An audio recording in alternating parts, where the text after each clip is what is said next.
Hello guys, welcome back to our new video. তো দেখতে পাচ্ছ আজকের ব্লগটা আমি শুরু করছি। আর এই যে আমার বোন। হাই। অ্যাকচুয়ালি আমরা আসছি এদিকে ভিডিও আপলোড করতে। তো দেখতে পাচ্ছ আজকে ভিউটা কত সুন্দর, এদিকে দেখো। আমরা সব সময় দেরি করে আসি, কিন্তু আজকে অনেকটা তাড়াতাড়ি চলে আসছি। তাড়াতাড়ি না, সূর্যটা তাও ডুবে যাচ্ছে, দেখো।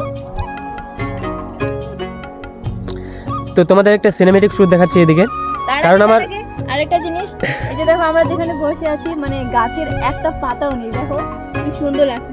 তো অ্যাকচুয়ালি এই ব্লগটা আমি এই জন্য করছি, কারণ প্রতিদিন বোন ব্লগ করতে পারে না, তার চ্যানেলে কাজ থাকে। তো সেজন্য আমি স্টার্ট করলাম। এরপর থেকে মানে যেদিন বোন সময় পাবে না, তো আমি ব্লগটা করে নেব। তাছাড়া আমরা অনেক জায়গায় ঘুরতে যাই, কিন্তু সেই মুহূর্তগুলো ক্যাপচার করা হয় না। তো ভাবতেছি এবার থেকে আমরা যেখানে যাই না কেন, সেই মুহূর্তগুলো ক্যাপচার করার চেষ্টা করব, আর তোমাদের সাথে সেগুলো ব্লগের মাধ্যমে শেয়ার করব।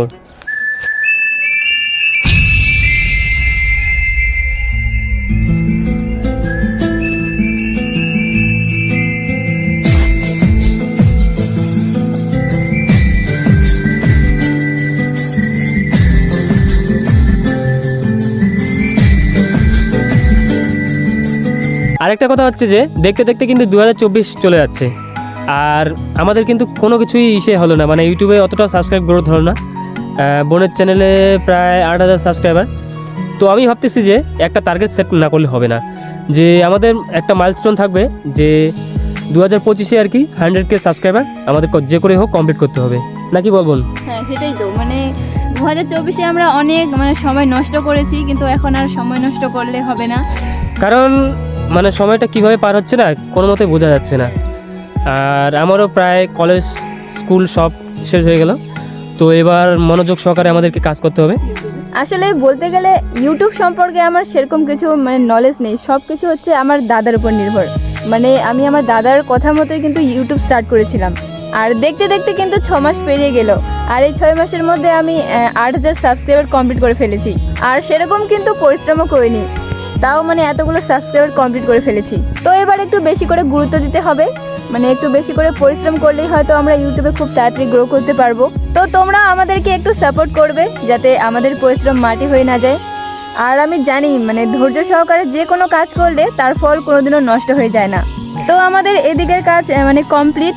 এখন আমরা বাড়ি যাব, কারণ সন্ধ্যাও হয়ে যাচ্ছে। তো চলো, তোমাদের সাথে দেখা হচ্ছে বাড়িতে গিয়ে। 5 hours later. অনেক দিন পর আজকে আমরা চাল ভাজা খাবো। এই যে আমার মা চাল রেসি করছে, ফ্রাই করতেছে।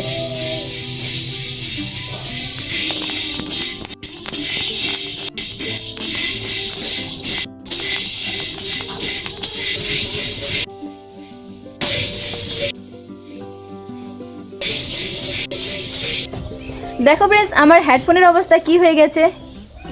অর্ধেকটা আমি সুতো দিয়ে মুড়িয়ে নিয়েছি, তো এইভাবে ভালো লাগছে না, তাই ভাবছি এর উপর একটু ডিজাইন করব সুতো দিয়েই।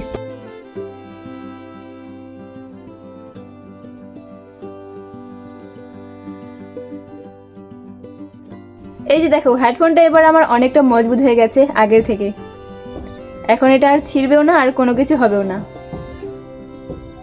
আমি তো ভাবছিলাম আমাকে নতুন হেডফোন মনে হয় কিনতে হবে, কিন্তু না, এখন এই হেডফোনটাই আমি আরও একটা বছর ইউজ করতে পারবো। 2025 অবধি এই হেডফোনটা আমার চলে যাবে। তো যাই হোক ফ্রেন্ডস, আজকের ব্লগটা আমি এখানে শেষ করছি। ব্লগটা তোমাদের ভালো লাগলে অবশ্যই লাইক করবে, আর চ্যানেলটিকেও সাবস্ক্রাইব করে রাখবে আমার নতুন ব্লগ দেখার জন্য। তো চলো, দেখা হচ্ছে তোমাদের সাথে আরও একটা নতুন ব্লগে। ততক্ষণে সবাই ভালো থেকো, টাটা।